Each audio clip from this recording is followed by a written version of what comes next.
லூக்கா 7ஆம் அதிகாரம் 14ஆம் வசனத்துல கிட்ட வந்து பாடையை தொட்டார், அதை சுமந்தவர்கள் நின்றார்கள். அப்பொழுது வாலிபனே எழுந்திரு என்று உனக்கு சொல்லுகிறேன். ஆமென். இந்த பிரசங்கத்தை கேட்கிற அருமையான வாலிபர்களே, உங்களுக்கு ஆண்டவர் சொல்லுகிறார், எங்கே விழுந்து கிடக்கிறியோ, எந்த இடத்துல நீ தேவையில்லாத யோசனைகளோட உட்கார்ந்து யோசிச்சுட்டு இருக்கியோ அந்த இடத்தை விட்டு எழுந்து.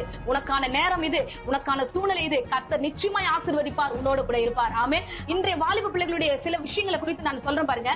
ஒரு உண்மையாகவே படித்த புத்தகத்துல படித்த ஒரு காரியம் என்ன, மிகப்பெரிய ஒரு தொழிலதிபர் தன்னுடைய கார் தொழிற்சாலையில மிகப்பெரிய லாபத்தை அவர் சம்பாதிக்கிறார்.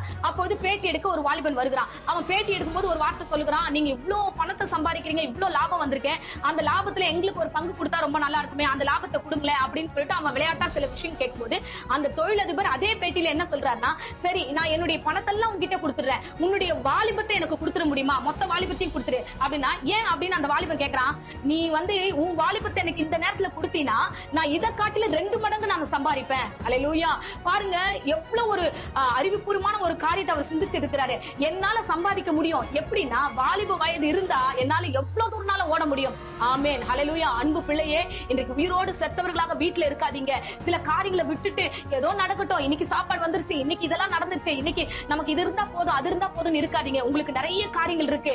எத்தனையோ வாலிபர்கள் இப்படியே தேவையற்ற உணர்வற்ற காரியமா நீங்க விழுந்து கிடக்குறீங்க.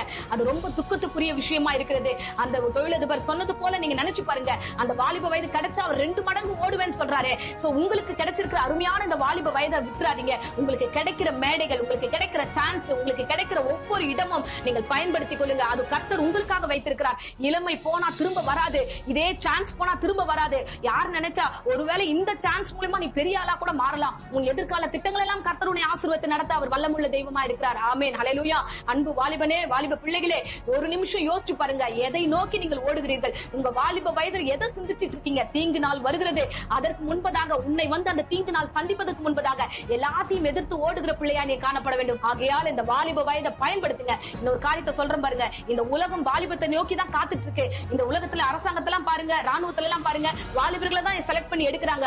இந்த உலகத்துக்கும் வாலிபர்கள் தேவை. அதனாலதான் பிசாசனவன் தேவையில்லாத உலக காரியங்களை, சிற்றின்பங்களை, தேவையில்லாத உறவுகளை, தேவையில்லாத கிரியைகளை கொடுத்து வாலிப வயதை நாசம் பண்ணிட்டு இருக்கான் பிசாசனவன். அதை புரிந்து கொண்டு செயல்படுங்க. தேவனை நோக்கி வாங்க. கண்டிப்பா கர்த்தர் உன்னை மகிமையில நடத்துவார், உன்னை ஆசீர்வதிப்பார். இளமையில கர்த்தரை நோக்கிப்பார், கர்த்தரை நோக்கி சிந்தி, கர்த்தாவே எனக்கு என்ன வச்சிருக்கீங்கன்னு கேளுங்க. அந்த வாலிப வயதை பயன்படுத்துங்க, விட்டுறாதீங்க. ஆமென்.